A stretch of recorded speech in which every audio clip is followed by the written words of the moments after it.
Is there light at the end of the tunnel? क्या एक गहरे टनल, काली tunnel के आखिर में हमको रोशनी दिख रही है? क्या रूस यूक्रेन का युद्ध जो पिछले 3.5 साल से लगातार चला आ रहा है और दिन प्रतिदिन इसकी विभीषिका बढ़ती ही जा रही है, क्या इस युद्ध के ख़त्म होने के कोई आसार अब दिख रहे हैं? येस और नो? ये बहुत ही क्रूशल सवाल है, ना सिर्फ यूरोप के लिए लेकिन पूरी दुनिया के लिए। सारा समीकरण एकदम से बदली होता दिखाई दिया जब डोनाल्ड ट्रंप और व्लादिमीर पुतिन की मुलाकात हुई अलास्का के अंदर। ठीक है, कहा जाता है कि उसके कोई डिटेल्स अवेलेबल नहीं हैं। डोनाल्ड ट्रंप पहले तो काफ़ी स्केप्टिकल थे, लेकिन जैसे ही व्लादिमीर पुतिन ने उन्हें आश्वस्त किया कि मुझे सिर्फ दोनेत्स्क और लुहांस्क चाहिए और ज़ापोरिज़िया और खेरसोन में जहां स्थिति है यथा wherever the line of contact is, मैं वहां पे सेटल करने के लिए तैयार हूं, लेकिन दो जो रूसी भाषी प्रांत हैं, दैट इज़ दोनेत्स्क और लुहांस्क, वो तो साहब हमको चाहिए, नहीं तो हम लड़कर ले लेंगे। और ग्राउंड सिचुएशन ये है साहब कि 98% लुहांस्क का ऑलरेडी रूस के कब्जे में है। ये तो उसने शुरू के हल्ले में ही काफ़ी कुछ ले लिया था, छोटा मोटा बचा है उसको भी तकरीबन उसने पकड़ लिया है। अभी तक उसके पास 50 या 60% जो है दोनेत्स्क का था रूस के कब्जे में, और उसने कोई 1,60,000 फ्रेश फौजें इस इलाके में ले आया है फॉर द फाइनल पुश, और अभी वो कोई 70% इलाका उसने कब्जा कर लिया है दोनेत्स्क का। और जिस लिहाज पे वो जा रहा है, इस साल के आखिर तक वो पूरा जो दोनेत्स्क का प्रांत है उसे क्लियर करके ही छोड़ेगा। तो साहब अब बात ये है कि क्या ये सीज फायर माना जाएगा? प्रेसिडेंट व्लादिमीर पुतिन ने साफ क्लियर कर दिया है साहब कि सीज फायर रहने दीजिए, मेरे को पीस एग्रीमेंट चाहिए जो कि रूट कॉजेज इस युद्ध के एड्रेस करेगा। सीज फायर आज आप करोगे, 2-3 महीने बाद टूट जाएगा, 1-2 साल बाद नहीं तो टूट जाएगा। वो यूक्रेन फिर तैयारी करके यूरोप से हथियार लेके, अमेरिका से हथियार लेके फिर लड़ाई में कूद पड़ेगा। वो कोई लॉन्ग टर्म सोल्यूशन नहीं है। सोल्यूशन है जो वो पहले कह रहा था, जबकि इन्होंने मिन्स्क अकॉर्ड तोड़े। देखिए साहब, आश्वासन दिया था अमेरिका ने 1990 में कि not 1 inch eastward expansion of NATO. हमने सब देखा है किस तरह से, किस बेपरवाही से ये पूरा जो आश्वासन दिया था उसको तोड़ा, और कोई 14 देश पकड़ लिए उन्होंने और बिल्कुल रूस के बॉर्डर्स तक आ गए। रूस ने आखिरी में कहा था कि मेरी रेड लाइन है जॉर्जिया और यूक्रेन, इसे मत लांघो, ये मेरे अस्तित्व को खतरा है। देखिए, रूस बिल्कुल फ्लैट एरिया है, स्टेप्स का एरिया है, टैंक चल सकते हैं, वो चल सकते हैं, कोई ऑब्स्टिकल्स नहीं, कोई पहाड़ नहीं, कोई बड़ी नदियाँ, कोई समुद्र नहीं। तो रूस को हमेशा खतरा रहा है इन्वेजन का वेस्ट से, और ये खतरा कोई काल्पनिक नहीं है। फ्रांस ने हमला किया था नेपोलियन के काल में, और तकरीबन मॉस्को तक नेपोलियन पहुंच गया था। 1941 में हिटलर ने हमला कर दिया था, नाज़ी जर्मनी ने रूस के ऊपर, और वो भी मॉस्को के गेट्स तक पहुंच गए थे। दोनों को वहां से खदेड़ कर वापस लाया रूस, और Russian winter, major mud and general snow, general winter, वहाँ से उनकी मदद से रूस की फ़ौजें उनको खदेड़ कर वापस लाईं।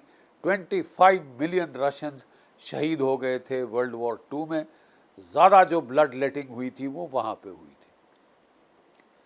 तो इसलिए साहब रशिया के जो थ्रेट्स है वो इमेजिनरी नहीं, 2 बार उसके साथ इतना विभीषक इन्वेजन हो चुकी है, इसलिए वो अफोर्ड नहीं कर सकता कि जो उसके बफर स्टेट्स थे यूक्रेन और जॉर्जिया को, उसने कहा यहाँ आओगे तो लड़ाई होगी। 2008 में वो जॉर्जिया पे चढ़ गया, 4 दिन में ले लिया था। 2014 में उसने क्रीमिया को ले लिया था। अगर वो उस वक़्त बाकी यूक्रेन पे भी चढ़ जाता, कोई डिफेंस नहीं थे, कोई हथियार नहीं थे यूक्रेन के पास, और सारा मामला खलास हो जाता। लेकिन उस वक़्त उसने फिर भी सोचा कि सुलह हो जाएगी, पीस की चांस हो जाएगी। मिन्स्क अकॉर्ड हुए, फिर उसका रूस का बेवकूफ़ बनाया, और एंजेला मेर्केल ने तो बाद में कह दिया कि साहब हमने तो मेर्केल हमने जो मिन्स्क अकॉर्ड थे उनका फ़ायदा उठाकर रूस को मिलिटरीली हथियार दिए, तैयारी कराई जंग की, और फिर मिन्स्क अकॉर्ड तोड़ दिए। हम ये भी जानते हैं कि 2014 में पंगा क्यों शुरू हुआ था, क्योंकि जो वहाँ की ड्यूली इलेक्टेड सरकार थी उसका तख्ता पलट कर दिया गया था। अमेरिका के सहारे से नेटो तो सर पे चढ़ना चाहता था रूस के, इतना परेशान करना चाहता था कि जब तक वो युद्ध ना करे, और जहां युद्ध किया, हमला किया, हमलावर हमलावर हमलावर, एग्रेसर एग्रेसर करके उन्होंने कितने सारे सैंक्शन लगाए थे। खैर साहब, ये तो सब अब इतिहास है।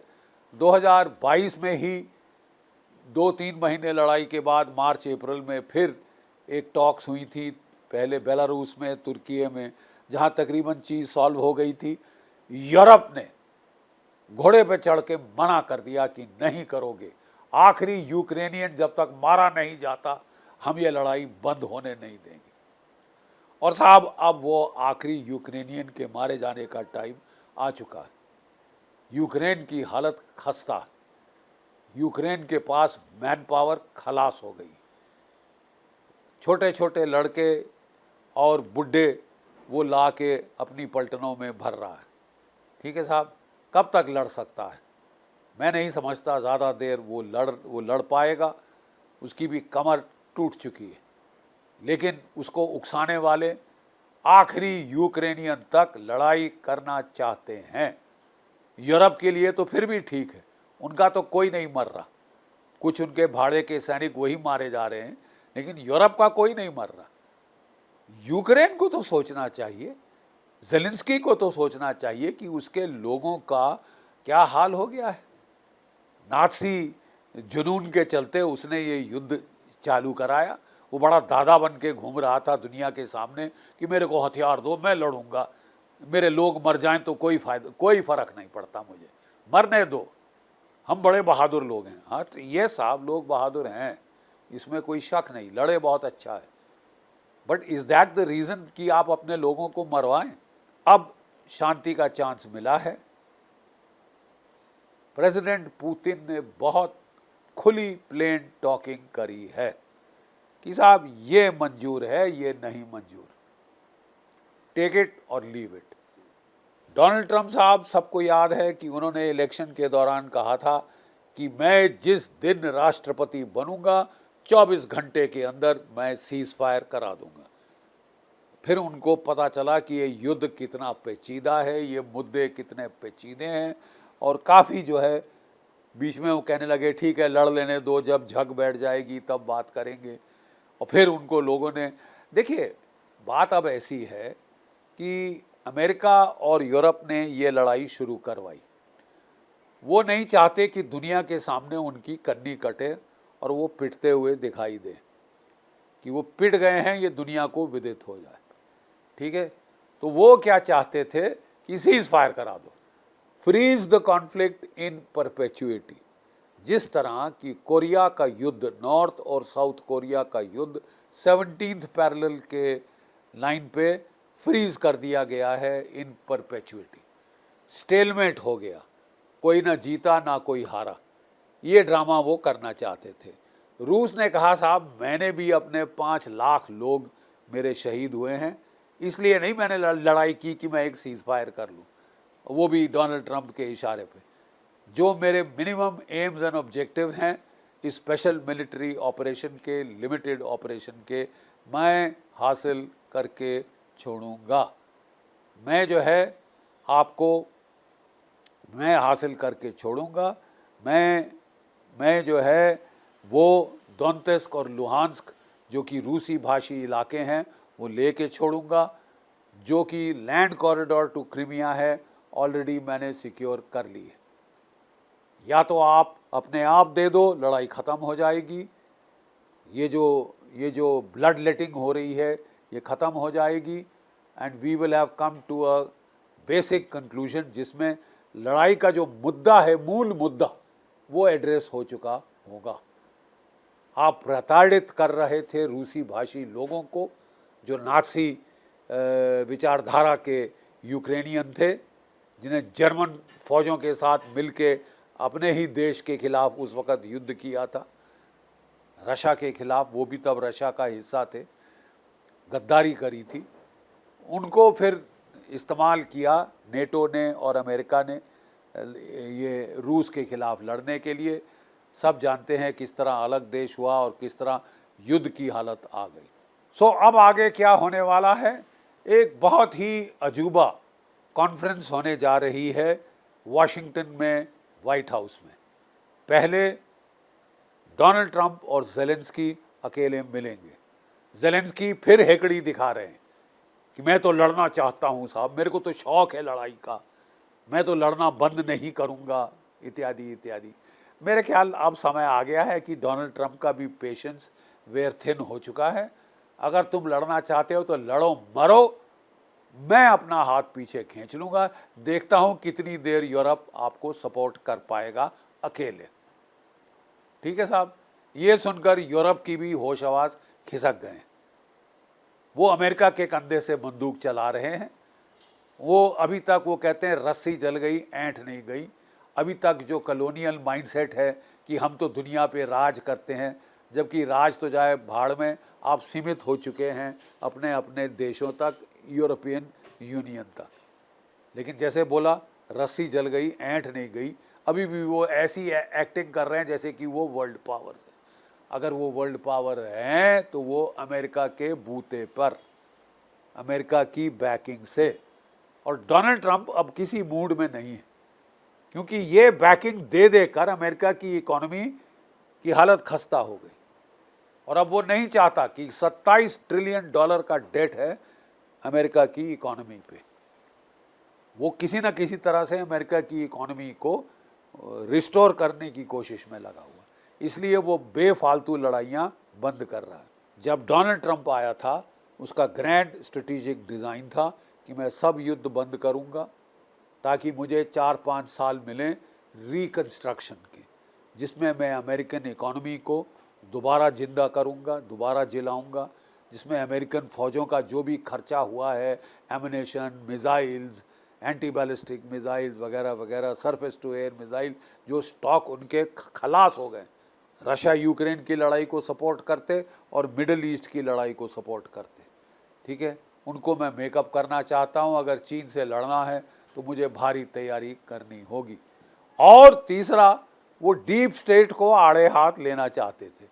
लेकिन हमने देखा साहब कि जैसे जैसे डोनाल्ड ट्रंप साहब ओवर सेंट्रलाइजेशन के मारे थक रहे हैं, ठीक है, डीप स्टेट उन पे हावी होती लग रही थी।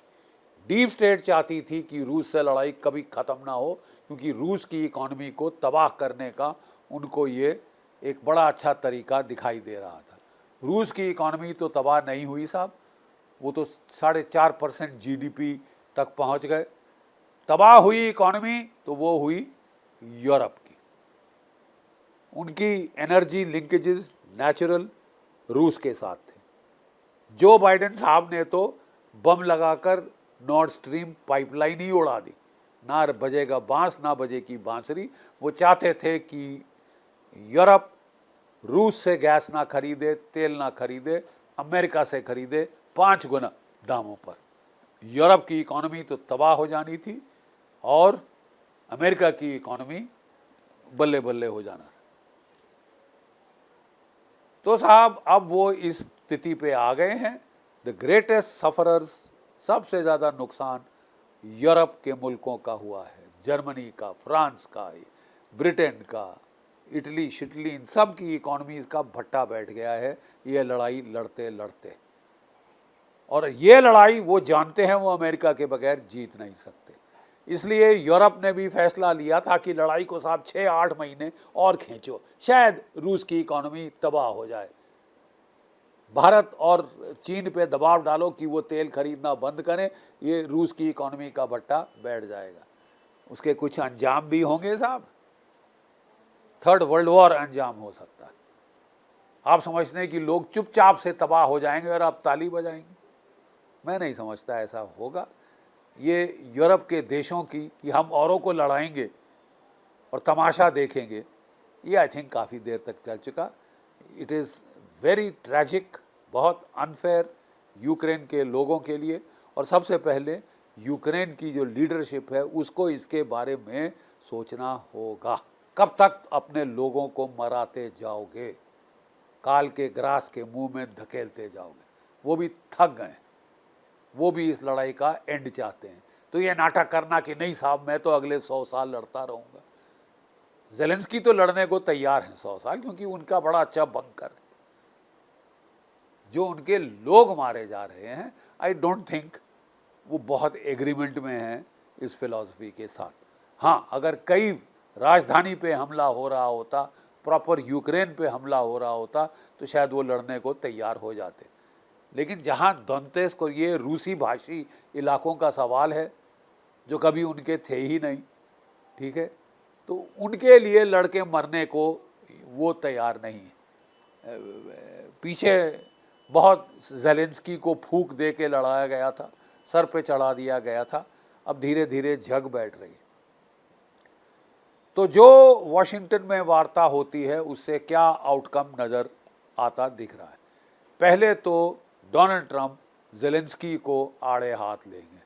सबको याद है किस तरह उन्होंने टंग लैशिंग दी थी अपने दफ्तर में बुला के ज़ेलेंस्की को।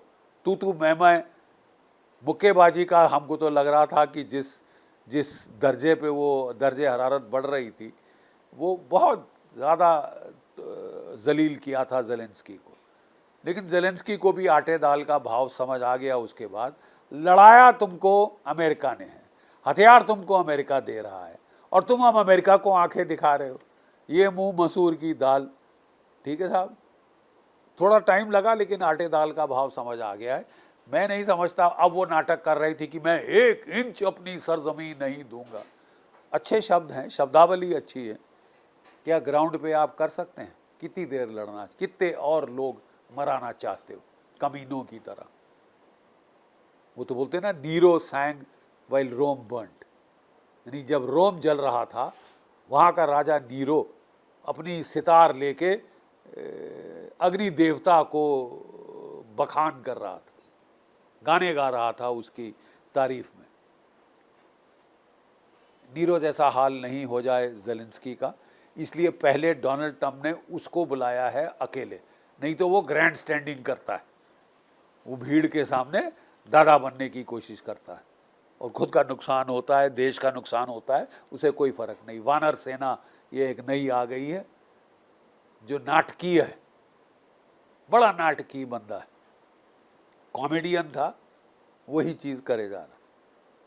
अफसोस कि ये कॉमेडी नहीं, युद्ध कॉमेडी नहीं, बहुत भारी ह्यूमन ट्रेजेडी है, त्रासदी। तो पहले तो डोनाल्ड ट्रंप उनको आड़े हाथ लेंगे, जब वो समझते हैं कि इसका केंटुआ मैंने पकड़ लिया है, फिर यूरोप के साथ कॉन्फ्रेंस होगी। अगर यूरोप मान जाता है वेल एंड गुड, नहीं तो मुझे तो लगता है कि डोनाल्ड ट्रंप कह रहेंगे खसमानो खाओ, अ प्लेग ऑन योर हेड्स, जाओ भाड़ में खुद लड़ो, मैं नहीं दूंगा हथियार, मैं नहीं दूंगा पैसा। ठीक है साहब, अब ज़रा लड़के दिखा दो, औकात तुम्हारी सबको मालूम। मतलब जो लोग भिखमंगे हैं वो आंखें नहीं दिखा सकते। मुझे लगता है कि इस बार शायद शांति की डील हो जाने के चांस काफ़ी ब्राइट हैं, क्योंकि असलियत सब जानते हैं।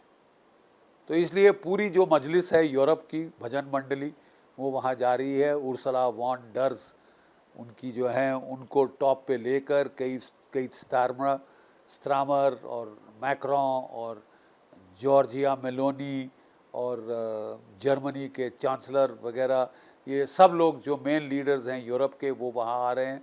ज़ेलेंस्की साहब वहाँ आ रहे हैं, not for a cease fire but for a peace deal.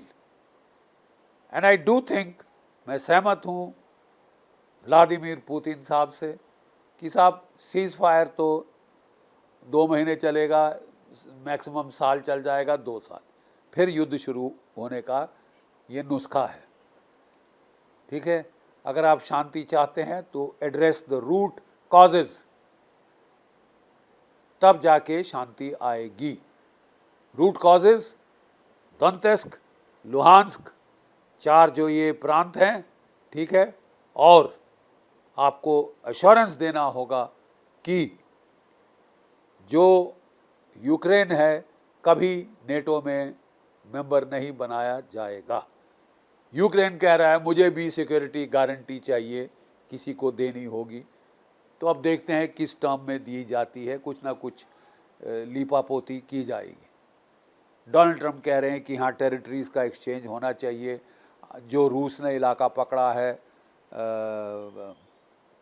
जो कि कुर्स्क के इलाके से पकड़ा है, सुमी में पकड़ा है, खार्किव में पकड़ा है, उसे वो खाली कर दे, और जो उसको चाहिए दोनेत्स्क, लुहांस्क और ये जो ज़पोरिज़िया और जो चौथा प्रांत है वो चाहे वो रख ले, क्योंकि उसने एज इट इज़ पकड़ तो लिया ही है, डी फैक्टो कंट्रोल है, डी जूरे की बात। अब डी जूरे कर देने को क्या ज़ेलेंस्की मानेगा?